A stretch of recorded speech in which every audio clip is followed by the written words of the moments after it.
اور ہمیں اور آپ کو یہ معلوم بھی ہوتا ہے کہ یہ ہمارا دشمن ہے، یہ ہمیں مارنا چاہتا ہے، یہ دنیا کی نظروں میں مجھے ذلیل کرنا چاہتا ہے۔ ہم اور آپ اپنے دشمن سے بالکل باخبر بھی رہتے ہیں، کہیں ہم پر حملہ نہ کر دے، کہیں ہم کو مار نہ دے۔ لیکن میرے پیارے بھائیوں، آج میں آپ کے سامنے ایک ایسے دشمن کا ذکر کرنے والا ہوں جو آپ کا سب سے بڑا دشمن ہے، اور اس سے بڑا دشمن آپ کا دنیا کے اندر کوئی نہیں ہے۔ وہ آپ کا دشمن دنیا کا سب سے بڑا دشمن ہے۔ میرے پیارے بھائیوں، وہ دشمن اتنا بڑا دشمن ہے کہ آپ اس دشمن کو دیکھ نہیں سکتے، لیکن وہ آپ کو دیکھ رہا ہے۔ آپ جہاں جا رہے ہیں وہ آپ کے ساتھ جا رہا ہے، لیکن آپ کو معلوم نہیں ہے وہ آپ کے ساتھ ہے۔ دنیا کے اندر جو دشمن ہوتے ہیں وہ آپ کو سامنے سے نظر آ رہے ہیں کہ یہ مجھ پر حملہ نہ کر دے، لیکن میں اسے دشمن کے بارے میں بتانے والا ہوں، آپ کو معلوم نہیں وہ کب اور کہاں سے آپ کے اوپر حملہ کر سکتا ہے۔ آپ اس کو نہیں دیکھ رہے ہیں، لیکن وہ آپ کو دیکھ رہا ہے، وہ آپ کے ساتھ جا رہا ہے، وہ آپ کے ساتھ اٹھ رہا ہے، وہ آپ کی پلیٹ میں سے کھانا بھی کھا رہا ہے، وہ آپ کے گھر میں رہ رہا ہے، آپ کی بیوی بچوں کے ساتھ رہ رہا ہے، وہ آپ پر نظر رکھا ہوا ہے، اس کی پولیس، اس کی فورس آپ پر نظر رکھی ہوئی ہے۔ اور وہ دشمن کون ہے آپ اس دشمن کو نہیں جانتے۔ آئیے قرآن سے اس دشمن کے بارے میں پوچھتے ہیں، اللہ تعالیٰ سے اس دشمن کے بارے میں پوچھتے ہیں، آئے اللہ وہ ہمارا کون سا دشمن ہے جو ہمیشہ ہمارے ساتھ ہے، جو کھا رہا ہے، جو پی رہا ہے، جو ہم پر نگاہیں رکھا ہوا ہے۔ قرآن جواب دیتا ہے، اللہ تعالیٰ جواب دیتا ہے۔ قرآن کھولے، سورہ فاطر کھولے، آیت نمبر 6 دیکھیں، اللہ تعالیٰ فرماتا ہے ان الشیطان عدو لکم فاتخذوہ عدوا۔ آئے لوگوں، وہ تمہارا دشمن کوئی اور نہیں بلکہ وہ شیطان ہے، شیطان ہے، شیطان ہے، وہ تمہارا دشمن شیطان ہے جو تمہارے اوپر نگاہ رکھا ہوا ہے۔ تم کہاں جا رہے ہو، کہاں سے آ رہے ہو، تمہاری ہر حرکت کو ریکارڈ کر رہا ہے، تمہارے اوپر نگاہ رکھا ہوا ہے، اس کی فورس تمہارے ساتھ چل رہی ہے۔ اور وہ دشمن کون ہے؟ ان الشیطان لکم عدو، وہ دشمن کوئی اور نہیں بلکہ شیطان ہے۔ وہ دشمن کون ہے؟ کون ہے؟ بولیے بولیے، میں آپ سے سوال کروں گا تاکہ مجھے معلوم چلے کہ میں اپنی بات کا حق ادا کر رہا ہوں یا نہیں کر رہا ہوں، اور آپ یہاں بیٹھنے کا حق ادا کر رہے ہیں یا نہیں کر رہے ہیں۔ آپ کے بہار کے اندر بہت بڑے بڑے جلسے ہوتے ہیں۔ کل بھی میں ایک پروگرام میں تھا، پرسوں بھی میں ایک پروگرام میں تھا، کل بھی پروگرام میں ہوں، پرسوں بھی ہوں۔ بہت بڑے بڑے جلسے ہوتے ہیں، بڑے بڑے اسٹیج، شامیانے، بڑے بڑے مقررین آتے ہیں، لیکن میرے پیارے بھائیوں یاد رکھیے، جلسوں کی کامیابی صرف اس میں نہیں ہے کہ بھیڑ جمع ہو جائے، جلسوں کی کامیابی صرف اس میں نہیں ہے کہ ہم جیسے ناچیز آ جائیں، بڑے اسٹیج لگ جائیں۔ جلسوں کی کامیابی صرف اور صرف یہ ہے کہ آپ جلسے میں کئی ہوئی بات، اگر اس بات پر آپ عمل کر لیں، 100 باتوں میں سے ایک بات کو بھی اگر آپ سمجھ جائیں اور اس پر عمل کر لیں، اللہ کی قسم کھا کر کے کہتا ہوں وہ جلسہ کامیاب، وہ پروگرام کامیاب، آپ کا آنا کامیاب، فجر تک بیٹھنا کامیاب۔ اگر ایک بات پر بھی آپ عمل کر لیں تو پورا کا پورا جلسہ کامیاب۔ تو میں آپ سے بار بار سوال بھی کروں گا، بتائیے ہمارا اور آپ کا سب سے بڑا دشمن کون ہے؟ شیطان ہے۔ پیچھے والے نہیں بول رہے ہیں، کون ہے؟ شیطان ہے۔ اور یہ میں نہیں کہتا ہوں، یہ صرف عادل ریاضی کی بات نہیں ہے۔ اللہ فرماتا ہے ان الشیطان لکم عدو، آئے لوگوں وہ تمہارا سب سے بڑا دشمن ہے۔ اور یاد رکھنا، خبردار خبردار خبردار، فاتخذوہ عدوا، اس دشمن کو کبھی اپنا دوست نہ بنا لینا۔ میرے پیارے بھائیوں، شیطان سے دوستی یہ اللہ سے دشمنی ہے، اور شیطان سے دشمنی یہ اللہ کی رضا ہے، یہ اللہ کی دوستی ہے۔ تو میرے پیارے بھائیوں، آج کے اس عظیم الشان جلسے میں میں جس موضوع پر خطاب کرنے والا ہوں وہ موضوع آپ سمجھ گئے ہوں گے، وہ ٹاپک آپ سمجھ گئے ہوں گے، وہ عنوان آپ سمجھ گئے ہوں گے۔ آج کا جو موضوع ہے وہ یہ ہے، شیطان کی چالوں سے کیسے بچیں۔ ہم اور آپ اپنے دشمنوں سے بچتے ہیں، پولیس کا استعمال کرتے ہیں، باڈی گارڈ رکھتے ہیں۔ میرے پیارے بھائیوں، ہمیں اور آپ کو شیطان سے بچنا ہے۔ پہلے اس کی چالوں کو سمجھ لیں، اس کے ہتھ کنڈوں کو سمجھ لیں، شیطان کی پلاننگ کو سمجھ لیں۔ یہ شیطان ہمارا اور آپ کا بہت بڑا دشمن ہے۔ اللہ تعالیٰ فرماتا ہے، یا ابن آدم لا یفتننکم الشیطان کما اخرج ابویکم من الجنہ۔ آئے آدم کے بیٹوں، آئے آدم کی بیٹیوں، کہیں شیطان تمہیں فتنے میں مبتلا نہ کر دے، کہیں شیطان تمہیں فتنے میں نہ ڈال دے، جیسے اس نے تمہارے باپ اور تمہاری ماں آدم اور حوا کو جنت سے نکلوا دیا۔ تو میرے پیارے بھائیوں، اس شیطان کو سمجھ لے، یہ ڈیول کو سمجھ لے، یہ ہمارا سب سے بڑا دشمن ہے۔ اور یہ کون ہے؟ انسان ہے؟ نہیں، یہ انسان نہیں ہے۔ کون ہے؟ کیا یہ فرشتہ ہے؟ نہیں، یہ فرشتہ بھی نہیں ہے۔ یہ کون ہے؟ یہ جنات ہے۔ کان من الجن ففسق عن امر ربی۔ اللہ تعالیٰ سورہ کہف میں ارشاد فرماتا ہے، یہ جو ابلیس تھا، یہ جو شیطان تھا، یہ جناتوں میں سے تھا۔ تو میرے پیارے بھائیوں، آپ سب سے پہلے یہ بات سمجھ لیں، یہ جو شیطان ہے یہ کون ہے؟ انسان ہے؟ نہیں، یہ فرشتہ ہے؟ نہیں، تو یہ کون ہے؟ کان من الجن، یہ جناتوں میں سے۔ شیطان کون ہے؟ جناتوں میں سے۔ اب آپ کہیں گے کیا سارے جنات شیطان ہوتے ہیں؟ نہیں، یاد رکھیے، ہر جنات جو ہے شیطان نہیں ہوتا ہے۔ آپ ایسے سمجھ لیں، میں اس کو آسان کر دیتا ہوں، ہر شیطان جو ہوتا ہے وہ جنات ہوتا ہے، لیکن ہر جنات شیطان نہیں ہوتا ہے۔ بات سمجھ میں آئی؟ نہیں آئی۔ ہر شیطان جنات ہوتا ہے، لیکن ہر جنات شیطان نہیں ہوتا ہے۔ جیسے ہر لڈو مٹھائی ہوتی ہے، لیکن ہر مٹھائی لڈو نہیں ہوتی ہے۔ تو یہ کون ہے؟ یہ جناتوں میں سے ہے۔ کہاں رہتا ہے؟ فرشتوں کے ساتھ رہتا ہے، آسمانوں پر رہتا ہے۔ اللہ کی بڑی عبادت کیا کرتا تھا، اللہ کے لیے بہت زیادہ سجدے کیا کرتا تھا، نمازیں پڑھا کرتا تھا۔ میرے پیارے بھائیوں، میں آپ کو اس دنیا پر نہیں، آسمانوں پر لے جانا چاہتا ہوں۔ میں آپ کو آسمانوں پر لے جانا چاہتا ہوں۔ ابھی انسان دنیا کے اندر نہیں آیا تھا، میں اس سے بھی پہلے آپ کو لے جانا چاہتا ہوں۔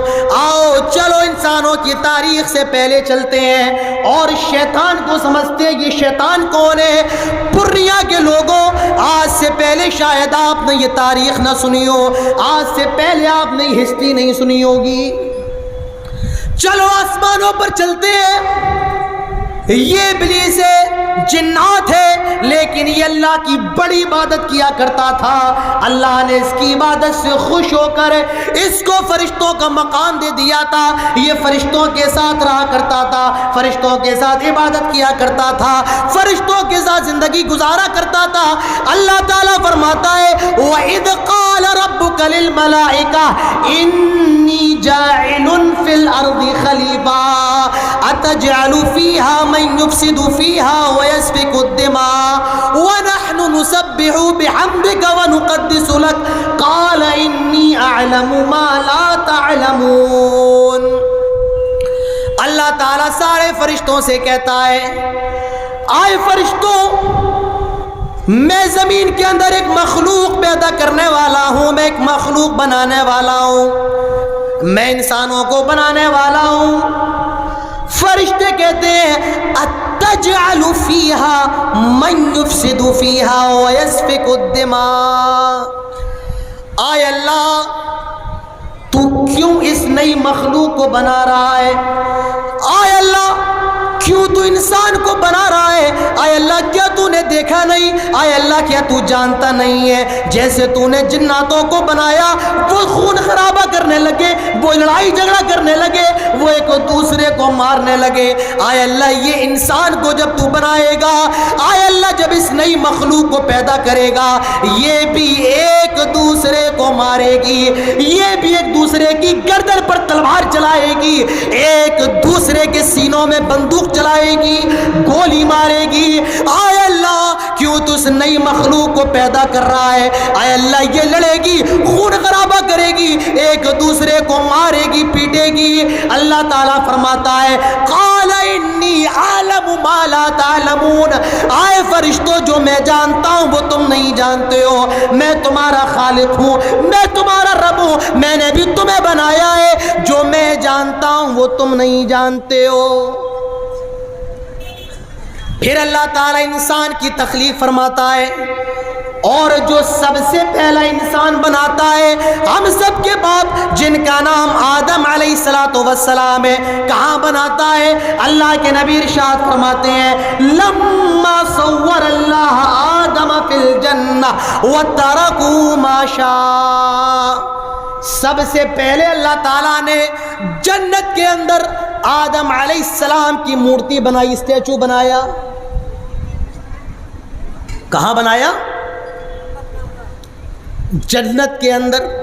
یاد رکھو پورنیہ کے لوگوں، میرے ایک ایک لفظ کو، ایک ایک جملے کو یاد رکھ لو، یہ آپ کی گردنوں میں امانت ہے۔ یاد رکھو میں آپ کے سامنے کوئی قصہ نہیں سنا رہا ہوں، اور نہ میں قصہ سنانا چاہتا ہوں، اور نہ مجھے یہاں وہاں کے قصے پسند ہیں۔ میرے نام کے آگے چترویدی کسی نے لگایا ہے، مجھے بھی نہیں معلوم میں کب چترویدی بن گیا۔ میں آپ سے گزارش کرنا چاہتا ہوں، میں آپ کی نیتوں کو غلط نہیں کہہ رہا ہوں، میرے پیارے بھائیوں ایسے القاب دینا جن کی کوئی حقیقت نہ ہو، یاد رکھیے یہ بھی غلط ہے، ایسے لقب نہ دیا کریں۔ میں چترویدی نہیں ہوں، نہ میں نے یہ پڑھائی کی ہے، اور مجھے خود ہی نہیں معلوم ہے کہ میں نے کب چترویدی کی پڑھائی کی ہے۔ تو میرے پیارے بھائیوں نہ میں آپ کے سامنے کوئی منتر سناؤں گا، نہ مجھے پڑھنا آتا ہے، نہ مجھے یاد ہے، میں آپ کے سامنے صرف اللہ کا کلام سناؤں گا، جناب محمد الرسول اللہ صلی اللہ علیہ وسلم کی حدیث سناؤں گا۔ اللہ کے نبی ارشاد فرماتے ہیں لما صور اللہ آدم فی الجنہ، جنت کے اندر آدم علیہ السلام کو بنایا۔ کس سے بنایا؟ کس سے بنایا؟ مٹی سے بنایا۔ وَتَرَكُوا مَا شَاءَ، اور مورتی کو بنا کر، اسٹیچو کو بنا کر چھوڑ دیا، ابھی روح نہیں ڈالی، ایک مورتی بنائی حضرت آدم کی، ایک انسان کی، سب سے پہلے انسان کی، اور اس کو بنا کر کے اللہ نے جنت کے اندر جتنا چاہا چھوڑ دیا۔ وہاں سے ابلیس کا گزر ہو رہا تھا، ابلیس گزر رہا ہے، ابھی وہ شیطان نہیں ہے، وہ تو فرشتہ ہے، وہ تو آسمان پر رہا کرتا ہے، فرشتہ ہے، گزر رہا ہے۔ اس نے دیکھا یہ مٹی کی مخلوق ہے، اللہ تعالیٰ اسی کے بارے میں بتا رہا تھا، اور حدیث کے اندر آتا ہے اس نے حضرت آدم علیہ السلام کا جو پتلا تھا، جو اسٹیچو تھا، اس میں ایسے کر کے اس نے ہاتھ مارا، اور جب ہاتھ مارا تو بتائیے ابھی میں ہاتھ مار رہا ہوں تو کیا آ رہی ہے؟ کیا آ رہی ہے؟ آواز آ رہی ہے۔ جب اس نے ہاتھ مارا آواز آئی، ہاتھ مارا تو آواز آئی، اور آواز اسی کے اندر سے آتی ہے جو چیز اندر سے خالی ہو۔ بھری ہوئی چیز سے کبھی آواز نہیں آئے گی۔ ابلیس نے وہیں پر سمجھ لیا اللہ کی یہ جو مخلوق ہے یہ اندر سے کھوکھلی ہے، یہ اندر سے خالی ہے، میں جیسے چاہوں اس کو ورغلا سکتا ہوں، اس کو بہکا سکتا ہوں، میں جیسے چاہوں اس کو ورغلا سکتا ہوں۔ وہیں سے اس نے سمجھ لیا۔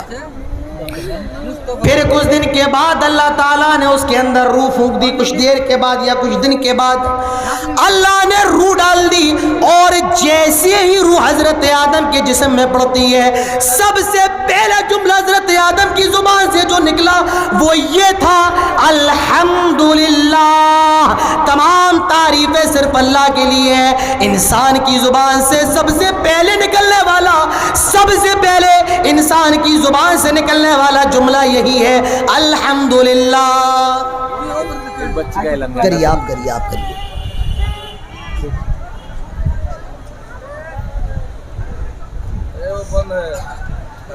ارے اس میں ہی کر دو نا. السلام علیکم. নাসরিন খাতুন, এই ছেলেটা হারিয়ে গেছে, স্টেজে আছে, তার বাপের নাম মুস্তাফা, আপনারা তালাশ করে নিয়ে যাবেন. নাসরিন খাতুন ছোট 5 বছর বাচ্চা, কাঁদছে, আপনি এখান থেকে এসে নিয়ে যান. اللہ تعالیٰ نے روح پھونک دی حضرت آدم کی زبان سے. سب سے پہلا جملہ نکلا, کیا نکلا؟ الحمدللہ. حضرت آدم کے اندر روح پھونک دی گئی ہے. اب حضرت آدم کو فرشتوں کے سامنے پیش کیا گیا. سارے فرشتے اللہ کے جمع ہے. اللہ تعالیٰ سارے فرشتوں کو حکم دیتا ہے, آئے فرشتوں سجدہ کرو. اللہ تعالیٰ قرآن کے اندر یہ نقشہ کھینچتا ہے, وَإِذْ قُلْنَا لِلْمَلَائِكَةِ اسْجُدُوا لِآدَمَ فَسَجَدُوا إِلَّا إِبْلِيسَ. سارے فرشتوں نے سجدہ کیا الا ابلیس, مگر ابلیس نے سجدہ نہیں کیا. سارے فرشتے سجدے میں گر گئے لیکن ابلیس نے سجدہ نہیں کیا. ابا واستکبر, اس نے غرور کر لیا, تکبر کر لیا, اللہ کی نافرمانی کر دی. اور کیا کہا؟ قال اسجد لمن خلقت طینا, آئے اللہ میں اس مٹی کے آدم کو سجدہ کرو. اللہ میں اس مٹی سے بنی ہوئی مخلوق کو سجدہ کرو.